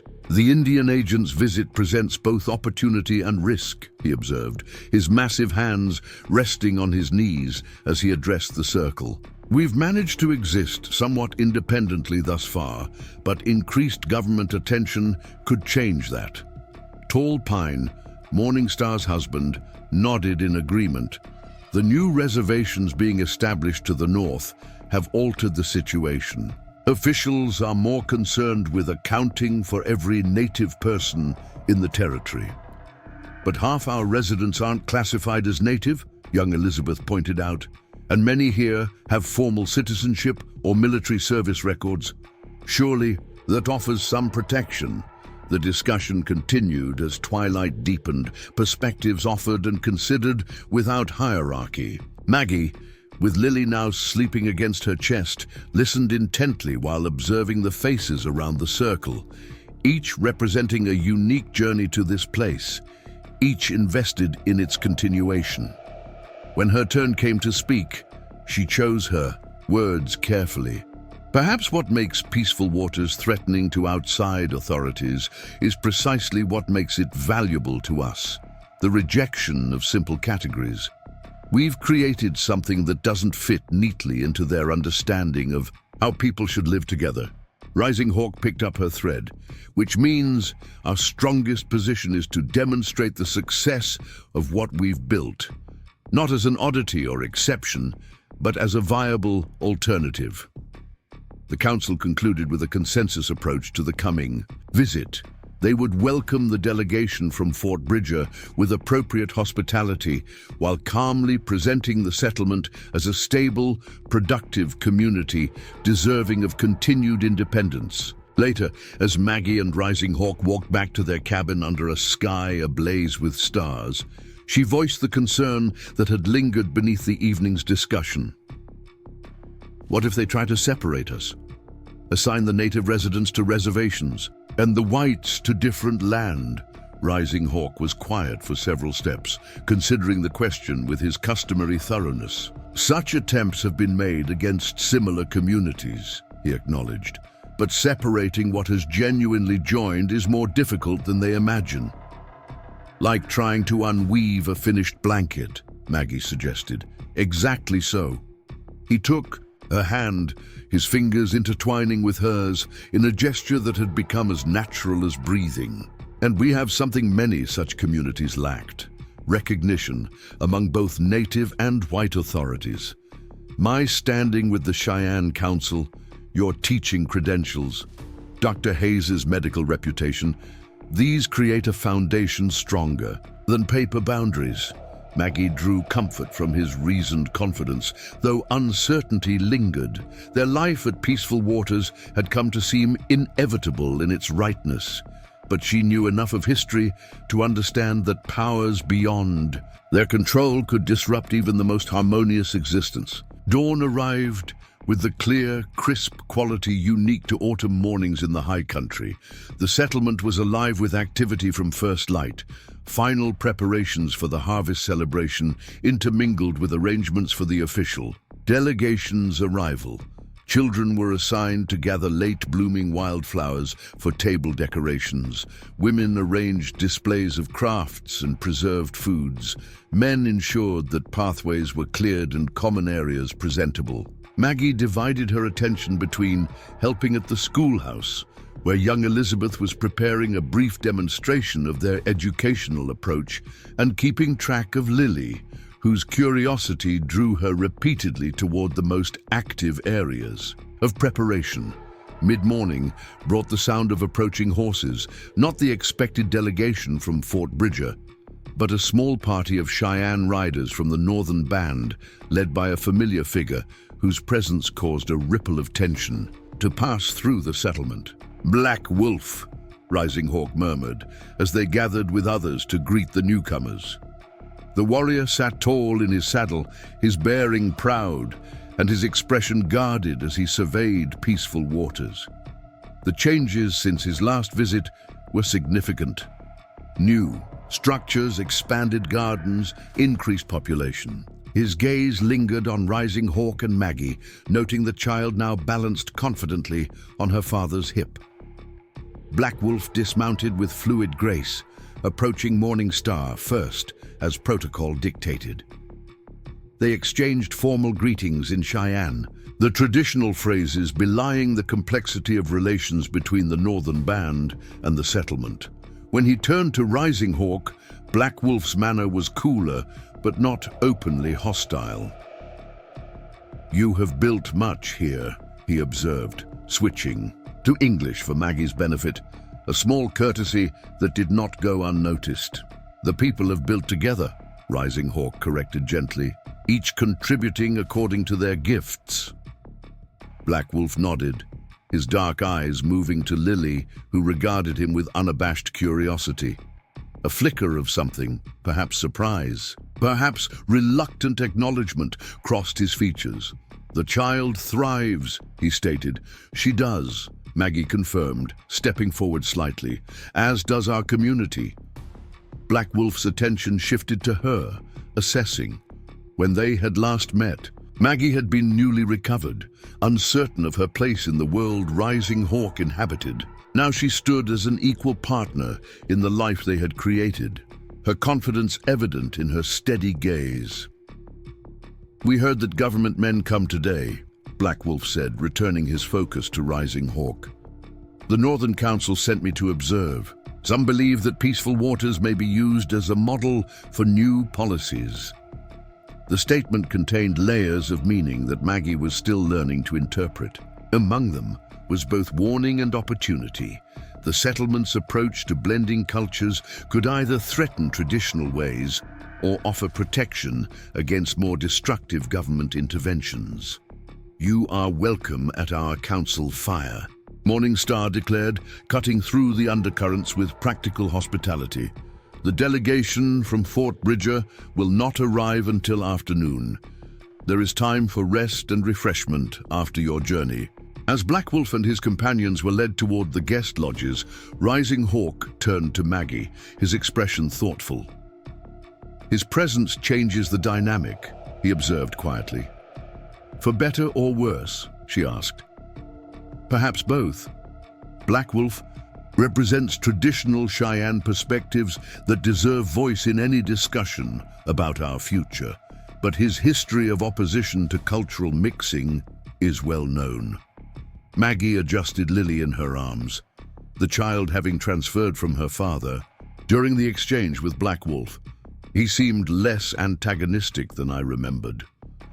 "He is a shrewd leader," Rising Hawk acknowledged, "and the world is changing around all of us. Even those most committed to tradition must adapt in some fashion." The delegation from Fort Bridger arrived shortly after midday, 3 wagons carrying an assortment of officials, their families and supplies. At their head rode a man in his 50s, silver-haired and square-jawed, wearing the formal attire that marked his governmental position.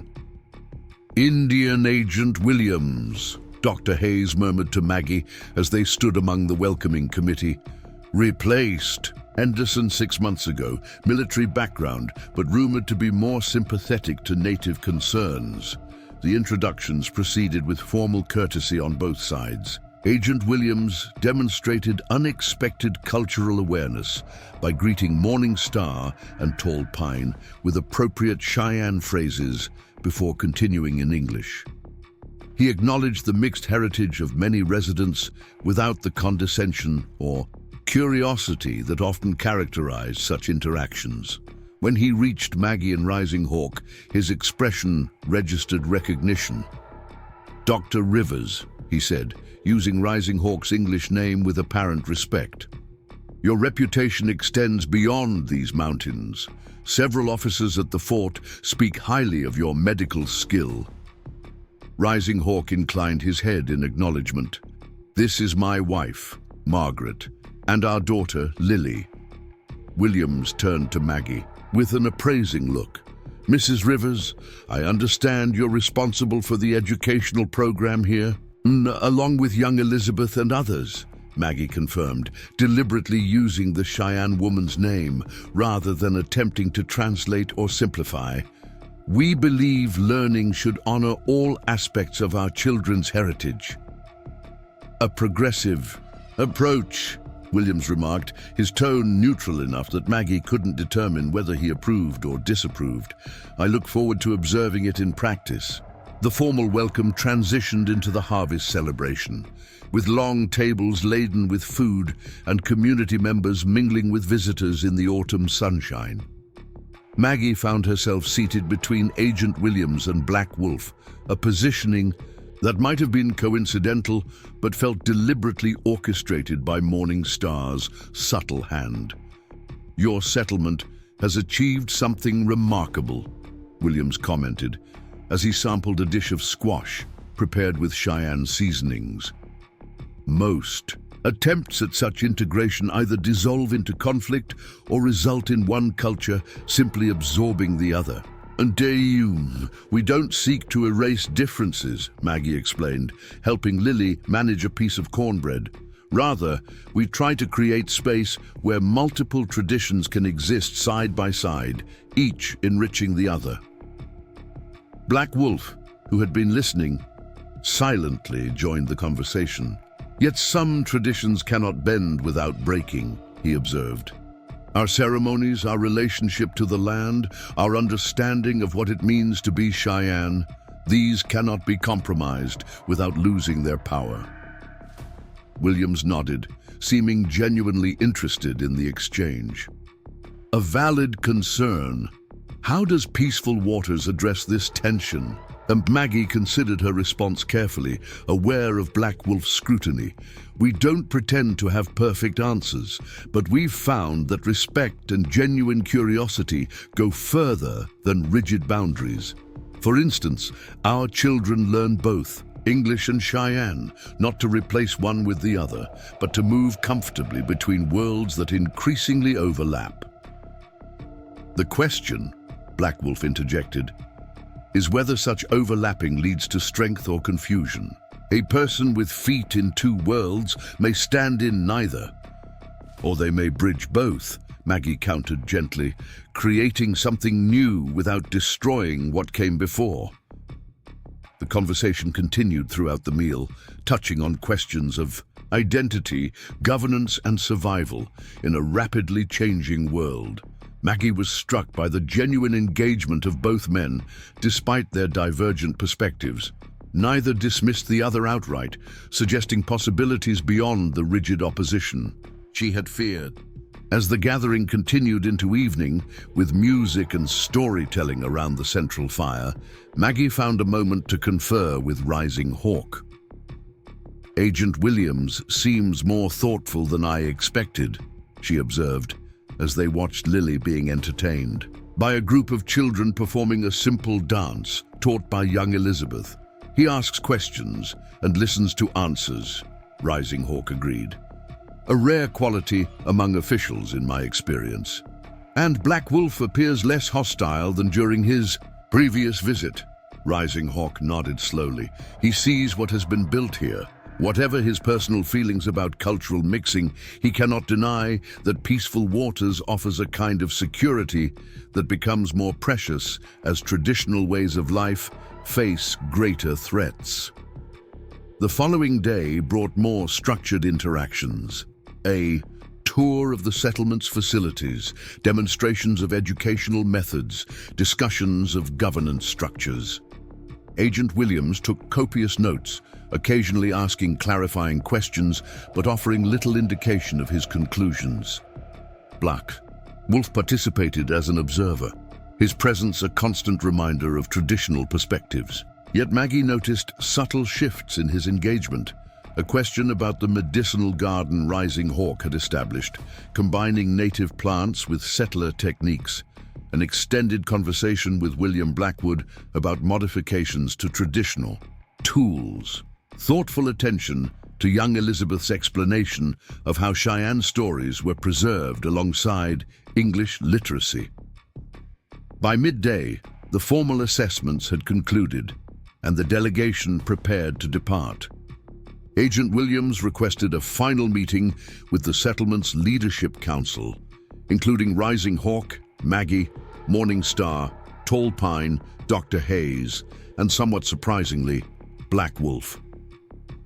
They gathered in the recently completed council house, a circular structure that blended Cheyenne design with settler building techniques. Seated around a central fire pit, though the mild day required no flame, they waited as Williams organized his thoughts. "I came to Peaceful Waters with certain expectations," he began, his tone measured, "based on reports and policies currently favored in Washington. What I found challenges much of the prevailing wisdom about relations between native peoples and white settlers." He paused, looking at each person in turn. "You've created a community that defies easy categorization. Neither a traditional native settlement nor a typical frontier town, but something distinct. The question before me is how to represent this reality within a government framework that prefers simplicity over complexity." Morning Star's weathered face remained impassive. "And what answer have you found?" William sighed, removing his spectacles to polish them with a handkerchief, a gesture that humanized him, revealing the man beneath the official title. "My recommendation will be that Peaceful Waters be designated a cooperative settlement with special status under territorial jurisdiction," he replied. "This would provide legal recognition while allowing internal governance to continue according to your established methods." He turned to Black Wolf. I will also recommend that residents of native heritage retain their tribal affiliations and rights, separate from any reservation assignments. Black Wolf's expression remained guarded, but he inclined his head slightly. The Northern Council would find this acceptable, provided traditional observances continue without interference. There are practical advantages as well, Williams continued. Official recognition brings certain protections against land speculators and others who might threaten your independence. It also creates a framework for similar communities that may emerge elsewhere in the territories. Maggie glanced at Rising Hawk, reading the cautious optimism in his eyes that matched her own. Williams's proposal, while not perfect, offered a path forward that preserved what they had built while providing a measure of security against external threats. There will be opposition in some quarters, Williams warned, replacing his spectacles. Those who believe in strict separation of peoples, those who profit from conflict, those who simply fear what they don't understand. I cannot promise permanent protection, only a foundation from which to build. We understand that change is constant, Morningstar replied, her voice carrying the weight of decades of adaptation and survival. What matters is that we face it together on terms we have helped to shape. The meeting concluded with arrangements for future communications and a commitment from Williams to submit his recommendations promptly upon his return to Fort Bridger. As the council dispersed, Black Wolf approached Rising Hawk and Maggie, his manner more direct than it had been in public settings. Your path is not the one I would choose, he stated without preamble, but I have seen how it strengthens both our people and yours against forces that would destroy us separately. Rising Hawk met his gaze steadily. Different paths can lead to similar destinations. Black Wolf's eyes moved to Lily, who was playing nearby under young Elizabeth's watchful eye. The child belongs to both worlds. Like many here, I begin to see that this need not mean belonging to neither. Maggie recognized the echo of their earlier conversation, the subtle acknowledgement of reconsideration. She will know the stories and strengths of both her heritages, she affirmed, and hopefully avoid the failures of each as well. A ghost of a smile touched Black Wolf's usually stern features. A worthy ambition. He turned to Rising Hawk once more. The Northern Council will not oppose Williams's recommendation. Some may even send their children to learn in your school, if they would be welcome. All who come in peace are welcome at peaceful waters, Rising Hawk replied without hesitation, as they always have been. With the departure of both the Fort Bridger delegation and Black Wolf's party, the settlement gradually returned to its regular rhythms. The harvest celebration continued for 2 more days, a genuine expression of gratitude for the season's abundance, rather than a performance for outside observers. On the final evening, as residents gathered for a last communal meal, Morningstar rose to address the community. Her voice, though softened by age, carried clearly across the circle. We have been tested again, she began, as we have been many times since the first lodge was raised in this valley. Each time we have emerged stronger, more certain of our chosen path. Her gaze moved around the gathering, acknowledging each family, each individual who had contributed to their shared existence. The world beyond our boundaries continues to change, sometimes in ways that threaten, sometimes in ways that offer new possibilities. Our strength lies not in resistance to change, but in facing it together, drawing wisdom from all our traditions while creating something that belongs uniquely to this place and these people. She gestured toward Maggie and Rising Hawk, seated with Lily sleeping between them. Some among us came to peaceful waters by chance or seeming misfortune, only to discover purpose and belonging they had never imagined. Others were born here, knowing from their first breath that different worlds need not be separate worlds. Maggie felt Rising Hawk's hand find hers as Morning Star continued, outlining plans for the coming winter and spring. A new wing for the schoolhouse, expanded medical facilities under Rising Hawk and Dr. Hayes's direction, trading relationships with both native and white communities.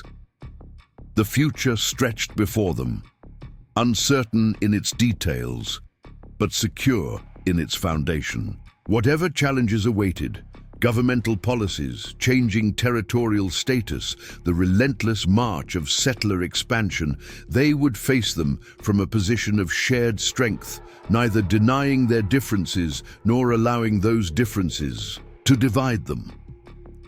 As the gathering concluded and families dispersed to their homes, Maggie carried the sleeping Lily while Rising Hawk walked beside her, one arm around her shoulders.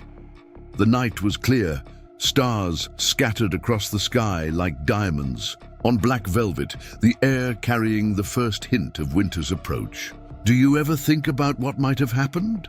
Maggie asked softly. "If Ethan hadn't left, if the storm hadn't come when it did, if you hadn't been hunting in that particular valley on that particular day?" Rising Hawk considered the question, with his characteristic thoughtfulness. Sometimes, but such questions have no answers that bring peace.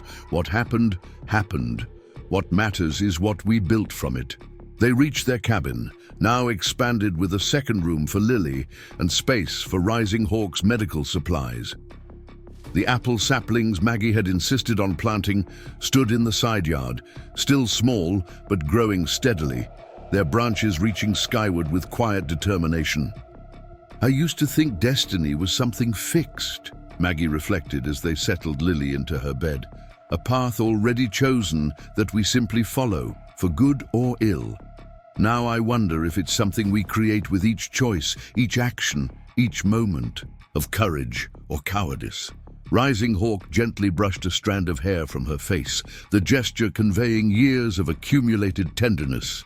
"Perhaps it is both. Circumstances beyond our control shaping the landscape through which we journey, but the direction we travel remaining our own." Maggie smiled, leaning into his touch. "Always the philosopher, always the teacher," he countered, with affectionate recognition of her questioning spirit. Later, as they sat together on the bench outside their door, watching the moon rise over distant mountains, Maggie felt a profound sense of rightness settle over her. Not perfection. Life at Peaceful Waters included disagreements, hardships, moments of doubt and fear. But beneath those surface disruptions lay a bedrock certainty about where she belonged and with whom. "I never thanked you," she said suddenly. Rising Hawk looked at her questioningly. "For what?" "For finding me in the snow, for seeing something worth saving when I was at my lowest point." His expression softened. "I did not save you, Margaret Sullivan. I merely offered a hand when you needed one. You saved yourself, and then helped create this place where others find salvation of their own making." Maggie rested her head against his shoulder, thinking of the journey that had brought them here. The pain and loss, the unexpected joy, the daily work of building something that had no precedent but felt inevitable in its rightness. "Whatever comes next," she murmured, "we face it together." Rising Hawk's arm tightened around her, his answer simple but profound in its certainty, always. Inside the cabin, Lily slept peacefully, dreaming perhaps of the stories she had heard that day, tales of brave Cheyenne warriors and determined frontier women, of journeys across vast landscapes and discoveries of unexpected home. In her small person, worlds converged and continued, neither diminished by the other's presence, but rather enriched by their interweaving. And beyond the settlement, the land stretched in all directions, mountains and valleys, forests and plains, bearing witness to countless human stories of loss and discovery, ending and beginning, separation and connection.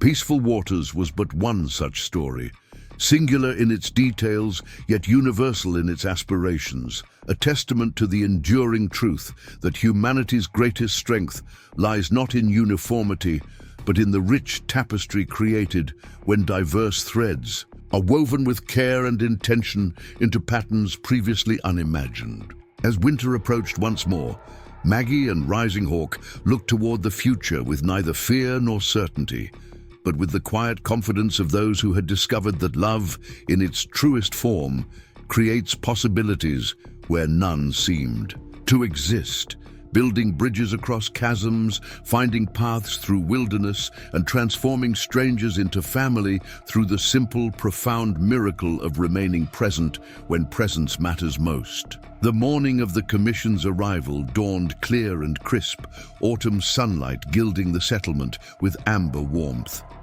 Peaceful Waters had spent a month in careful preparation, buildings freshly maintained, gardens harvested and neatly arranged.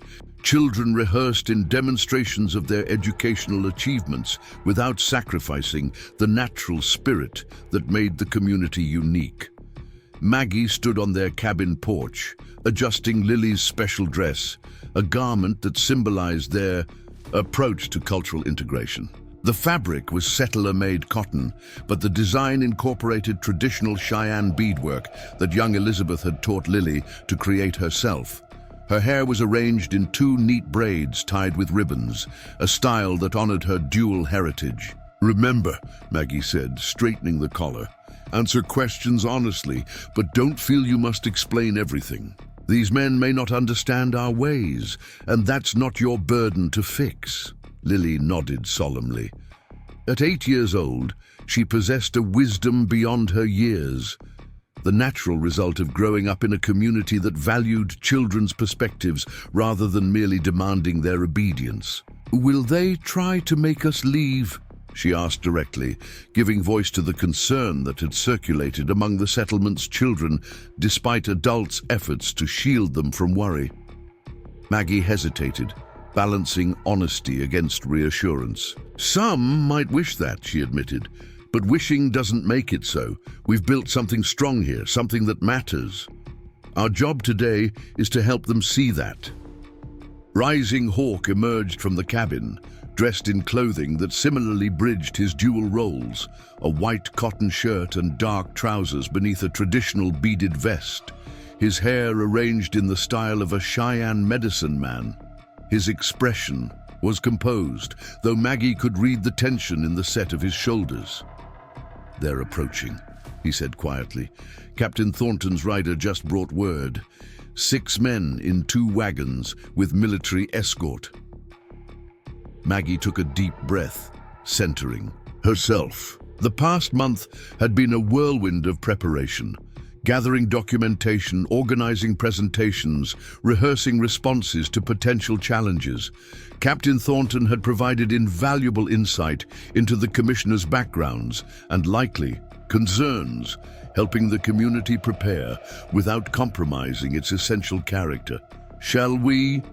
Rising Hawk extended his hand, a gesture both intimate and formal.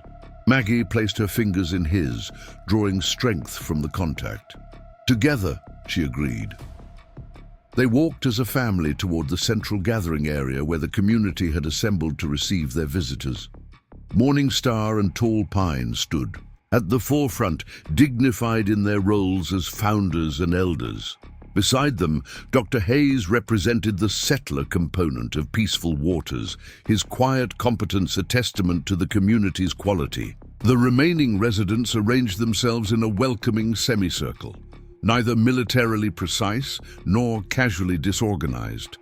The wagons appeared on the eastern approach, dust rising behind them in the morning light. Captain Thornton rode slightly. Ahead, his posture military correct, but his expression suggesting cautious optimism. Behind him came the commissioners, men in formal Eastern attire, their bearing conveying the confidence of those accustomed to authority. Senator Houghton was immediately identifiable as the leader, a corpulent man with mutton-chop whiskers and eyes that assessed everything in terms of political advantage. Beside him rode a younger man, whom Thornton had identified as Davis, the senator's personal secretary and a dangerous ideologue, despite his mild appearance. The remaining commissioners represented various government departments, Interior, War, Indian Affairs, each with their own agenda and preconceptions. As the visitors dismounted and approached, Morning Star stepped forward, offering the traditional Cheyenne greeting mixed with English convention, a deliberate demonstration of the community's blended protocols. "Welcome to peaceful waters," she stated, her voice clear and strong despite her advancing years. "We are honored by your presence and look forward to sharing our community with you." Senator Houghton nodded curtly, his gaze already moving beyond her to assess the settlement's layout and construction. "Thank you for receiving us, Mrs. Morning Star," she replied simply, choosing not to adopt the English naming convention that would have made her Mrs. Tall Pine, founder of Peaceful Waters and member of its governing council. This small assertion of cultural identity did not go unnoticed, Davis scribbling something in his ever-present notebook. Captain Thornton stepped forward smoothly, facilitating formal introductions that acknowledged both native and settler residents with equal respect. When he reached Maggie, Rising Hawk, and Lily, the captain's voice warmed slightly. "Senator, may I present Dr. Thomas Rivers, known among the Cheyenne as Rising Hawk, our settlement's principal healer. His wife, Margaret Rivers, directs our educational program, and this is their daughter, Lily." Senator Houghton studied them with poorly disguised fascination, as if they were specimens in a natural history museum rather than a family. "Remarkable," he murmured, though whether with approval or distaste remained unclear. The formal welcome transitioned into the planned tour, with different community members leading commissioners through various aspects of Peaceful Waters. Dr. Hayes demonstrated the medical facilities, where native herbal treatments complemented Western techniques. William Blackwood showcased the forge, where he had trained 2 Cheyenne apprentices in metalworking. Young Elizabeth guided visitors through the schoolhouse, where children demonstrated both English literacy and Cheyenne storytelling traditions. Throughout the morning, Maggie observed the commissioners' reactions carefully. Most displayed professional interest, asking relevant questions and noting responses without obvious bias. Senator Houghton remained inscrutable, offering neither approval nor criticism, while Davis continued his constant note-taking, his thin lips occasionally tightening at particularly successful demonstrations of cultural integration. By midday, they had reached the agricultural section, where harvested crops stood in neat abundance, concrete evidence of the settlement's self-sufficiency. Rising Hawk explained the irrigation system that combined native understanding of local water patterns with settler engineering principles. "Most impressive," commented Commissioner Wilson from the Interior Department. "Your yields appear comparable to established farming communities, despite the challenging terrain. We've found that combining approaches produces better results than either tradition alone," Rising Hawk explained. "The land teaches what works, if one listens carefully enough." Davis glanced up from his notebook. "Yet you maintain separate plots for native and settler families." The question contained a trap, either answer potentially problematic.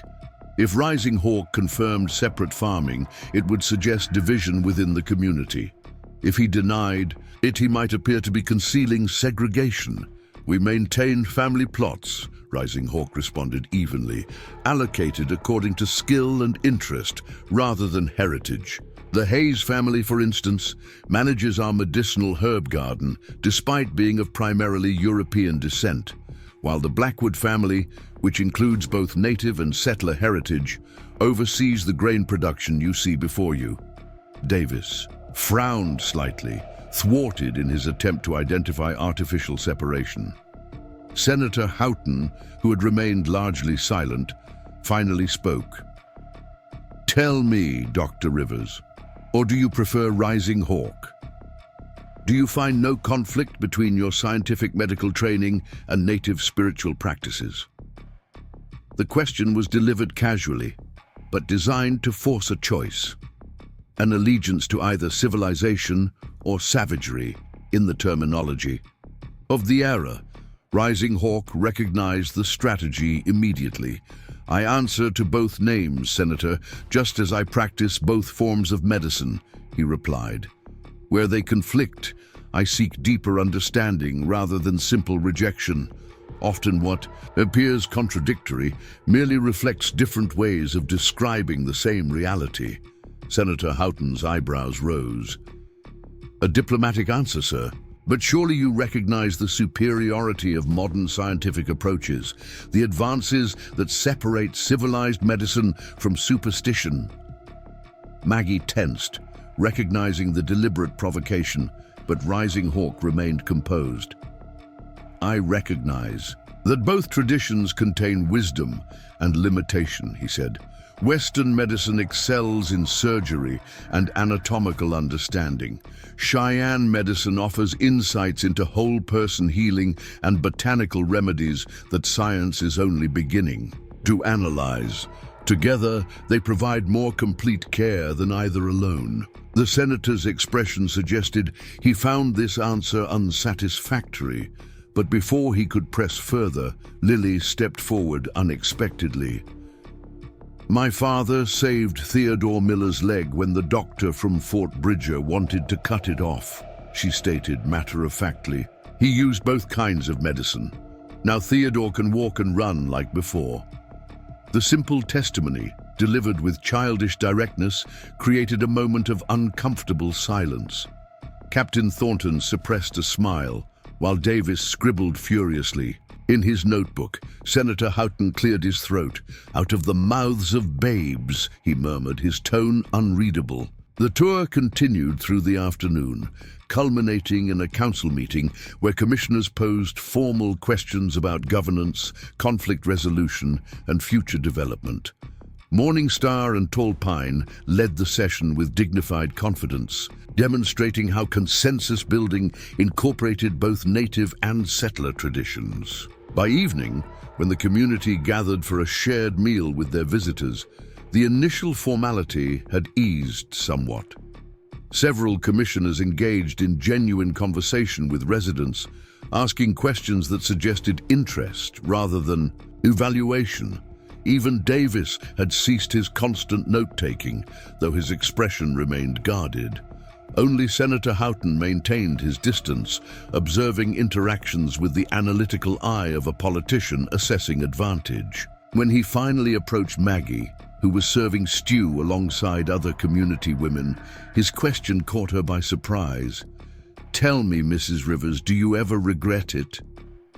"Regret what, Senator?" she asked, though she suspected his meaning. "This choice," he elaborated, gesturing vaguely at their surroundings, "abandoning the advantages of civilized society for this arrangement."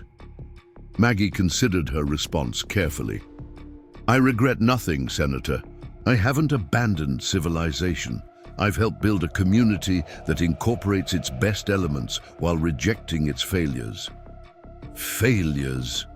His tone sharpened slightly. "The failure to recognize humanity across artificial boundaries."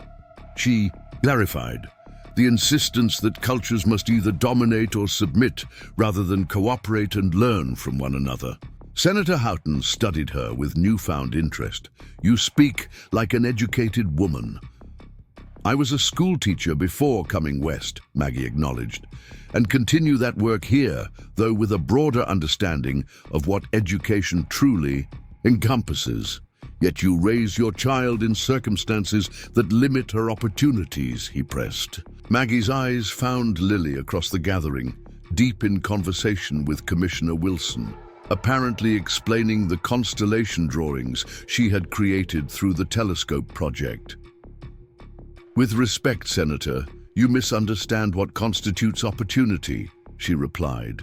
"My daughter speaks 2 languages fluently, understands botanical medicine and basic astronomy, reads at an advanced level, and moves comfortably between cultural traditions that most adults find insurmountable.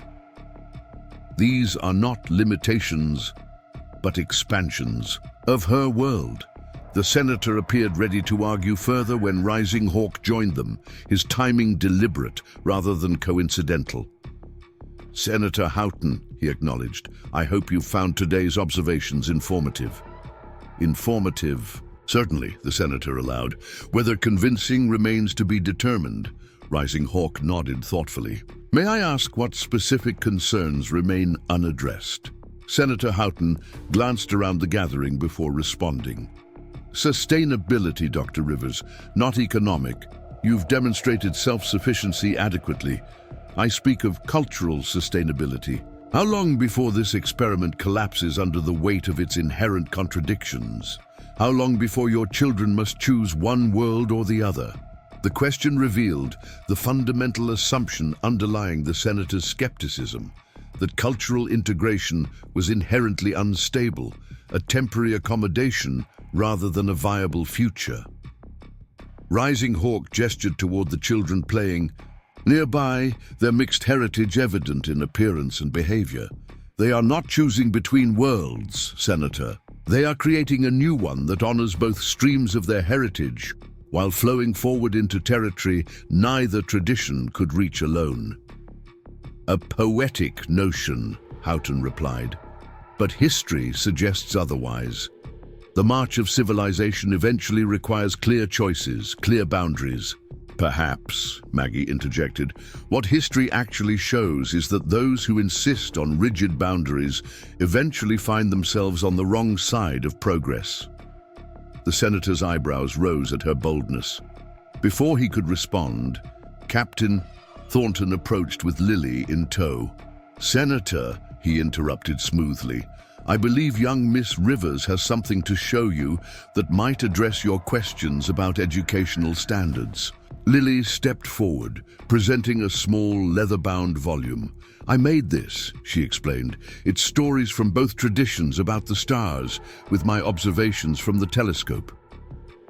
Senator Houghton accepted the offering with reflexive politeness, opening it to find careful childish handwriting interspersed with drawings of constellations. Western astronomical terms appeared alongside Cheyenne star names, with notations connecting shared observations across cultural divides. As he turned the pages, his expression shifted subtly. Not dramatic conversion, but the momentary openness of genuine surprise. Here was tangible evidence of what Rising Hawk and Maggie had described. Not conflict between traditions, but conversation. Not choice between worlds, but creation of connections. "Most impressive, young lady," he acknowledged, returning the book. "You have a scientific mind and a storyteller's heart," Rising Hawk added quietly. "Both equally valuable, both equally honored here." As evening deepened into night, Maggie found a moment alone with Captain Thornton while the commissioners prepared for departure. "Your assessment?" she asked directly. Thornton considered before answering. "Wilson and Henderson were genuinely impressed. They'll report favorably. Davis remains opposed on ideological grounds, regardless of evidence. The others are undecided, but leaning positive." "And the senator?" "Houghton is a politician before all else," Thornton replied. "He'll base his conclusion on political advantage rather than personal conviction. But..." He hesitated. "But?" Maggie prompted. "I believe your daughter reached something in him today," Thornton admitted. "Not enough for conversion, perhaps, but enough for doubt. Sometimes doubt is where change begins."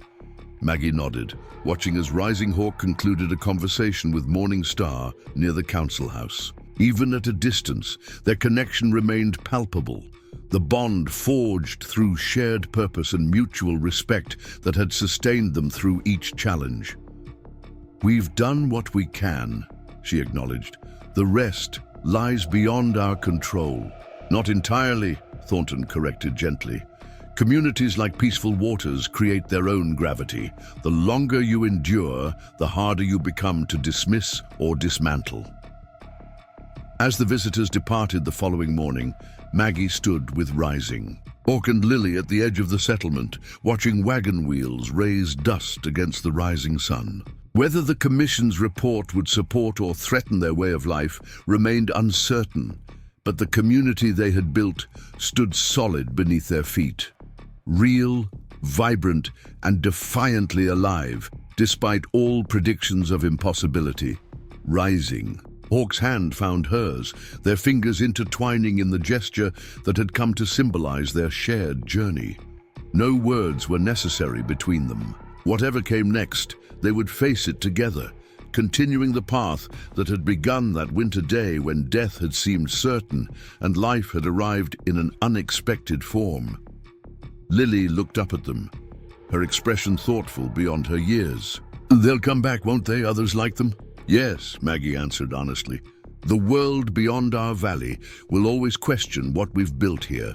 Then we'll just have to keep showing them," Lily decided with childlike certainty, "until they understand." Rising, Hawk smiled, resting his free hand on his daughter's shoulder. "That, little one, is wisdom worthy of both your heritages." Together, they turned back toward peaceful waters, where morning activities had already resumed, the rhythms of a community that had learned to thrive in the spaces between worlds, creating something new and enduring from elements others believed incompatible. The path ahead would hold both struggle and joy, challenge and triumph, but they would walk it as they had from the beginning, step by step, side by side, writing their own story in defiance of those who claimed it could not exist. Up next, you've got 2 more standout stories right on your screen. If this one hit the mark, you won't want to pass these up. Just click and check them out.